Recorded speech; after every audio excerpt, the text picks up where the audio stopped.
All right, we're here at the Ropeadope Room, 21 Soul, and we have special guests yet again. Mr. Jonathan Scales, how are you? I'm doing well, Mr. Lewis. How are you? Good to see you again. Welcome to the new digs. And you've got the rest of the Forchestra, Yes, this is. Mason Guidry, Yep.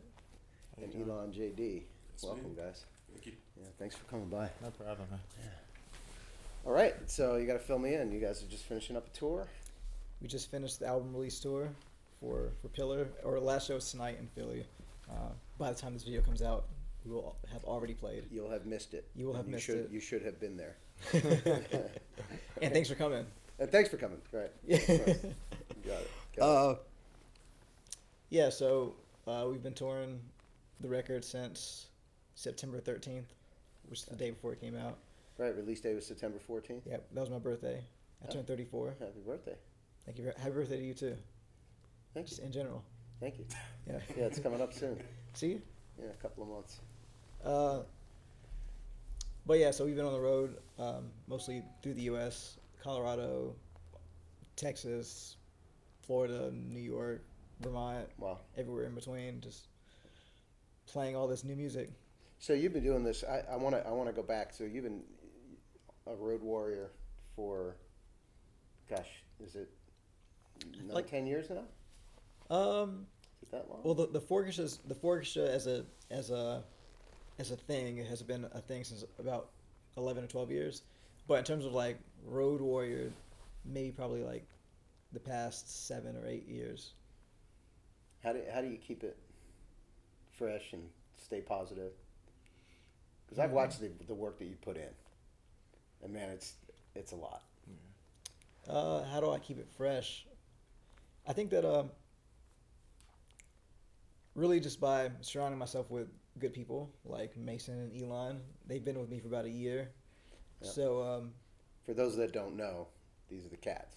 these are the cats. You always have the cats, so I know if somebody's traveling with you, they know what they're doing. You know, I keep it like that because it makes it easier for me when I have amazing musicians.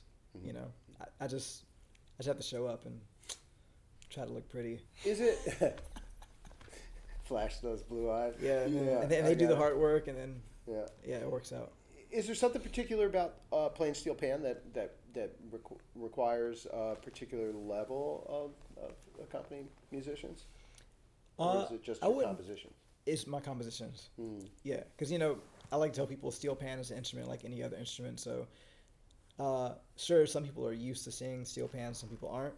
But in terms of music, it's just music. So, I think what makes it hard is my compositions. The compositions themselves makes it to where I have to have these amazing players surrounding me. So how did you connect? So Mason, you're from Jersey. Jersey, East Yeah. Philly. I live in Glassboro. Yeah. Yeah. We call it East Philly just to make it Oh, make it word. sound better. You know, That's it's not fine. really working, but Yeah. yeah. So how did you? So you've been around Philadelphia your whole life then? Somewhat. Yeah. Somewhat. I kind of grew. Well, I was born in like Camden, Mhm. and kind of was raised in Winslow Township for the younger parts of my life, and then finished elementary school, middle school, and high school in California. Oh well, Yeah. Southern Cal. I grew up in San Bernardino. Gotcha. So- So where did you study music along I didn't. along that path? I was kind of born into it, really. Yeah. Yeah, like both of my parents are musicians, and it was just always in the house. So, I don't know, that's just life how I know it. You're just born into it. Yeah. I love it. It just came right out. Just. Can you imagine yourself being anything else?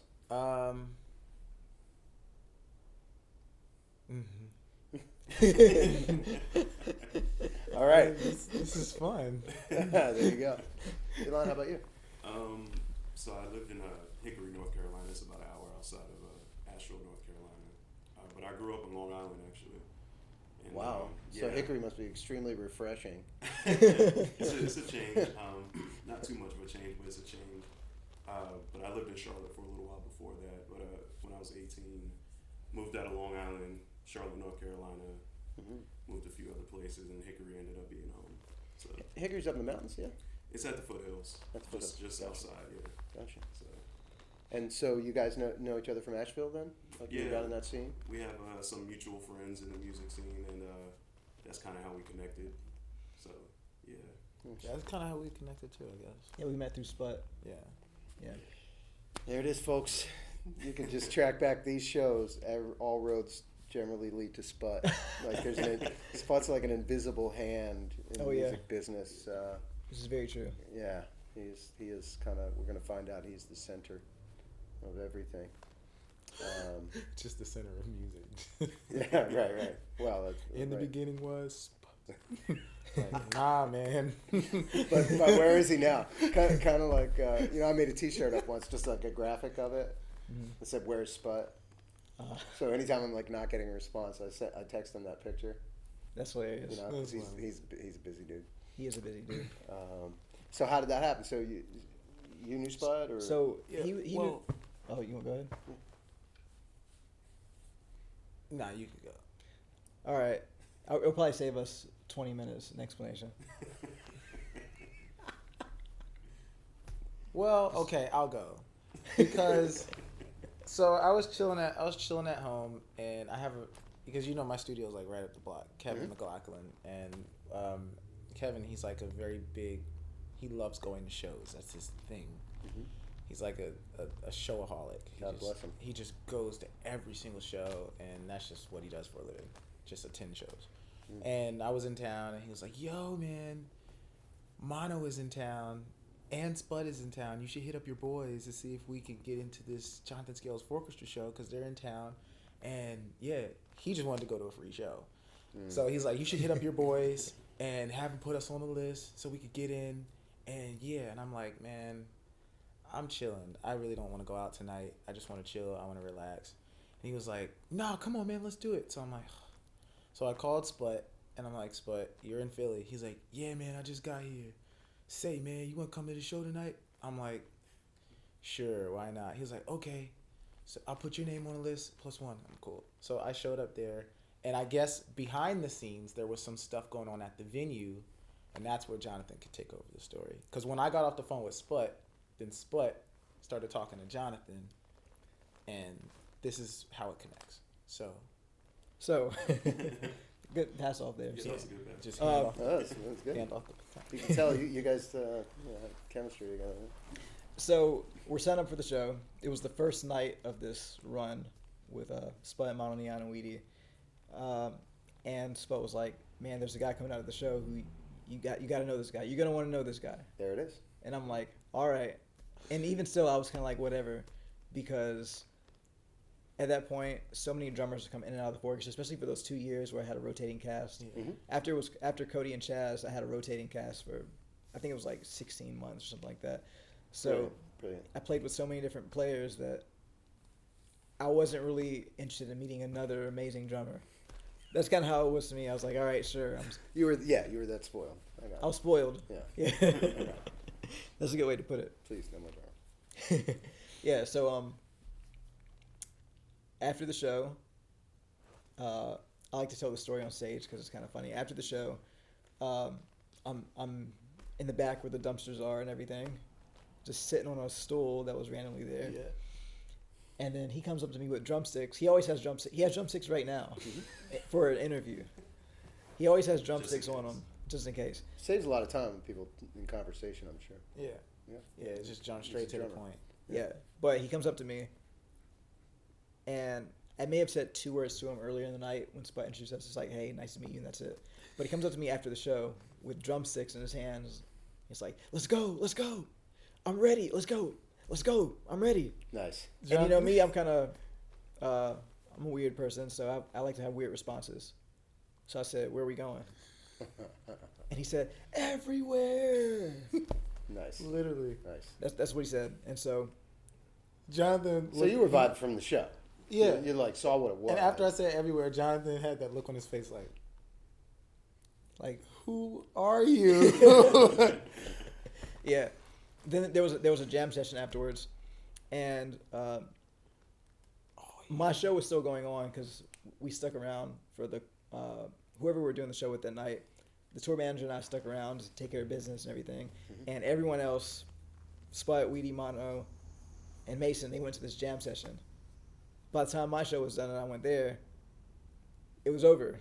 I missed it, but Weedie and Sput were talking about him so much over the course of the tour that I had to like do some research and see what he was all about. And now he's here. Mason's mysterious. I met him just kind of, 3 a.m. or something in front of my house, and just like pops up. Oh, I heard That's about the that. running thing with you. I'm like, it's like Mason, yeah.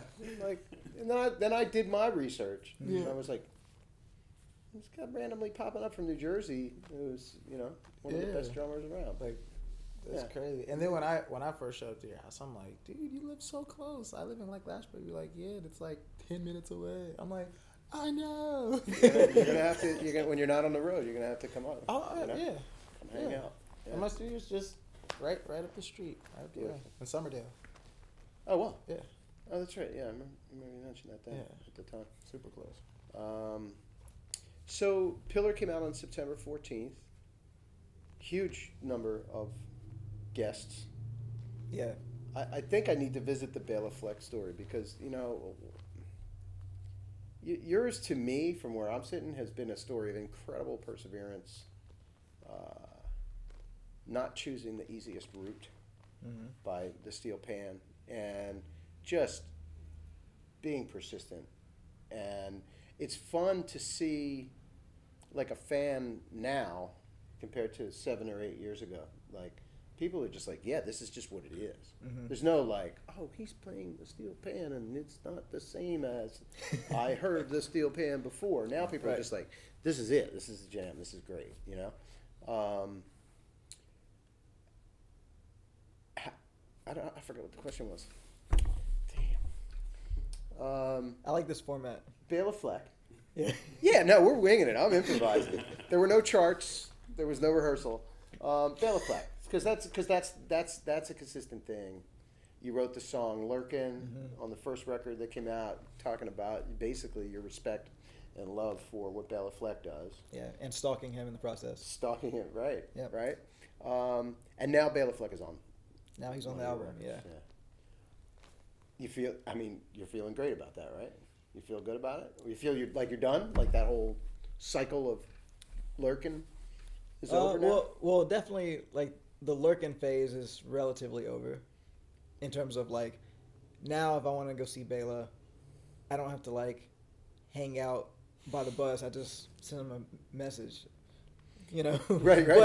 But, But I guess a further question for me is, like, so do you see, like, what is it about Bela Fleck that so captivated you? well, when I first started doing my thing, like in college on Steel Pan, from the instant I started writing my own music for Steel Pan, people were already telling me, man, this is something really different. Right. And I wasn't even thinking about it that way. I was just writing the music I wanted to write and incorporating this cool instrument that I just, picked up. And then when I discovered Bela's music in college, it made me feel like maybe I wasn't a weirdo. So he had done it with the banjo. Yeah, he done with the banjo. Yeah. So it wasn't like a thing where like I saw him and was like, oh man, I'm inspired. I want to do that. It's I saw him and I was like, that's what I'm doing. It's like you can relate. So you connected right away. You're like, Yeah. I see that he's doing. Yeah. with I the felt banjo. Wow. connected to him like that, and also I saw that it was working for him. That he had a huge career. Oh my God. Huge career. He plays banjo in a very strange, not strange context, but strange context for the banjo. It's not country. It's not bluegrass. Right. He Are the incorporates that compositions, stuff. like the compositional style, similar? Would you say, like what you do, or is it just that a certain level of intricacy is there with an unusual instrument in a particular genre? I think that the composition style is, of course, we have different voices as composers, but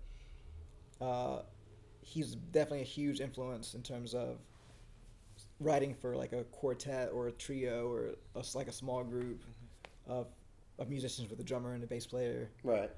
So I would say that the influence is there for sure. It's funny. I mean, I'm glad I asked because I get the connections. It's like, when we're talking about Bela Fleck, it's one of those things where I can remember the first time I heard a particular composition. It's still in my head, like 20 some years later, at least. and I think your music is the same or similar in that way. Yeah. So. I was gonna say. Yeah, please. So I had this weird kind of thing that happened to me, like when the album first came out. Like before the album came out, like when I first held the album. Pillar. Yeah, Pillar. Yeah. When I held the album in my hand. So, and this kind of maybe gets a little too deep, but Not for this show. we're going down the rabbit hole. So, it's been a huge thing for me to try to work with Bela Fleck. Mm-hmm. And so, worked out, he's on the record. And so, I always told myself, man, when I'm holding the album in my hand that has Bela Fleck on it, it's going to be like, I'm probably just going to faint. Like, it's going to be crazy, right? So, the day comes where I get the box from Ropeadope. It comes in the mail. And I open it up, and I'm sitting there looking at it. It wasn't what I thought. I didn't feel like I thought I would feel. Huh. It was more like, okay, this is where we are now. Yeah. So now it wasn't like, Yeah. it's kind of like you reach a point, but then you look up and there's like another mountain. Mm-hmm. And you're like, oh, we didn't even get halfway there. Like, this is awesome that we made it here, but like, okay, now it's time to keep going. Mm-hmm. Well, that's the You thing know? about music, right? I Yeah. mean, that burden is on, and great musicians, I think, are ones that aren't ever really fully satisfied. Yeah, and it definitely one of those moments striving. where, like, they say that life is about the journey, not the destination. That was a perfect example because, like, Ah, I reached the destination. Like, I'm there. That's the destination. And first of all, I realized right there that the journey to getting there was where it's at. Mm-hmm. And also, I have to keep going. What's can't the just- next- what's the next chapter, right?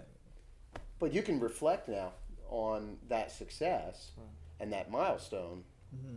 Like, the destination does affect the journey because it's gonna tell you where to go next. And then everything that you've learned in the process, Yeah, you are some of your experiences. Huh. So is there another, like, lurking target on that? Yeah. Is it? I guess right now, sorry. Good. My looking targets are like, festival organizers right. and like The realities of- the gatekeepers. Can you? And actually, this is for the whole band. Can you picture what it would be like in front of a 10,000 person crowd with your music in this trio format? Let's do some what do they You call want me to that? I'll go first Creative just visualization. because I already know my answer. I feel like my answer is I feel like we know that we can do it. Mm-hmm. And when I talk about the whole gatekeeper thing, now we're getting into like music industry type things. Mm-hmm. I feel like for us, as you mentioned before, people know what we do, people respect what we do, but they're not sure that it can go because they never seen this on a path like this. So Somebody out there has to take that chance, yeah, and that person's going to be and when people famous do take for the, it, when people do take the chance on us, it always works out well in terms of like whenever someone gives us that right spot at the festival or like that right opportunity, playing for like huge crowds, it always works out nicely. Mm-hmm. But like that person took the risk of saying we're not sure if this is gonna work, but let's try it. So I think that what it will be like for me, at least playing in that situation, I think that it would like unlock even more doors of people saying, okay, maybe this can work. Because I mean, for us, we already see that it works. Mm-hmm. Yeah. But in Can terms you of, see like, an arc? I'm sorry. Go ahead. But in terms of like the music industry, I feel like there's people that love what we do, but they're not sure how it works and they're not sure how it can work. So Yeah, I mean, you're preaching to the choir here. I see gatekeepers all the time, and it's just a failure of creativity, I think, in business in general, that people don't. They're just afraid to take a chance. Mm-hmm. They want something to be proven before they do it. Every single person in the music business will probably tell you that they love music and that they want to discover new talent. but they don't really have the stomach for taking risk. You know, I mean, and we've seen it very clearly with Snarky Puppy as an example, who played to 5 people in Philadelphia, you know, the month before we signed them, 2 of which were our interns, you know, to playing in front of 10 to 15,000 people. I mean, it's doable, you know, and it's happened many, many times, but I think people just are afraid to take that risk. So, do you have comments on? Can you see it? Well, I think half the battle is just, you know, for me, the journey in my musical career has always been, you know, I want to be a part of something that I believe in, you know, and I think that's half the battle. When you have a group of guys that really believe in what they're doing, it makes it easier to get that similar, you know, vision and get in accord. And we're just trying to get more people in that train. Well said. Well said. Yeah, yeah.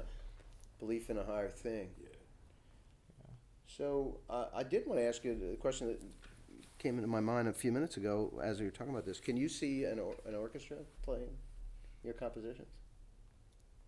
Yes. And part of that is because, you know, I went to school for composition, and I have had orchestras play my compositions before. Oh, well. Okay. It's been a while. Like I did a thing with the Asheville Symphony, where they hired me to. Yeah, this was awesome. Years ago. They hired me to write a Christmas concerto for steel pan and orchestra. That was fun, and I'm actually have been commissioned to write a piece for us with a steel band accompaniment. So like a steel orchestra. A full on. Yeah, like a How full many pieces is that? That's like 40 pieces or something? It depends on the it could be up to that much, yeah. Huh. Or more sometimes. But yeah, so I definitely see that happening. And also on our record, there's a lot of like arrangements, there's string arrangements and horn arrangements up there that can definitely be expanded to a larger ensemble. Could you see it played without the steel pan? Whoa. The composition? That's deep. I'm trying to get into creative visualization mode here because You know, we're getting this on camera. I want to look back at this in Yeah. a couple of years and go. yeah, you know what's funny? I never thought about it like that. Stuff. But every now and then, someone will post like a cover. Actually, like people don't cover my music a lot, but every now and then someone will post a cover, maybe like a guitar player or something like that. So I have seen. Yeah. I've seen it. How does it feel? It feels like the biggest compliment. You know, like as a composer. Yeah. Where you have people, like I never forget that one time we were in Japan with Cody, and Cody did some workshop at this music store, and there was a Japanese kid who played the bass, and he asked Cody if he can hold his bass, and so Cody gave him the bass, and then the first thing the guy did was play Desert, which is a tune that I wrote in 10th grade. Wow. Yeah, and Desert's on Mixtape Symphony too, which we put on Ropeadope. Yeah. But yeah, I wrote that tune in 10th grade, and so it was like Wow. mind blowing to see this guy in Japan just pick that up and play that. So for me, it's just like it's like a big compliment, and it kind of makes me feel like, okay, just keep doing it. You're on the right path, kind of thing. Well, I definitely think you're on the right path, and I'm really amazed. I'm impressed, and have nothing but respect for the dedication and the perseverance that you put into this. We've talked quite a bit over the last few years. Some challenging times and some positive times. So I want to say congratulations on Pillar. People should go out and see this badass band and check out all these guys. All three of these orchestra. Yeah. There's no way to say that, right? Yeah, it's complicated. Jonathan, thank you so much. Thank Mason, you. appreciate you. Elon, Thank you. all right.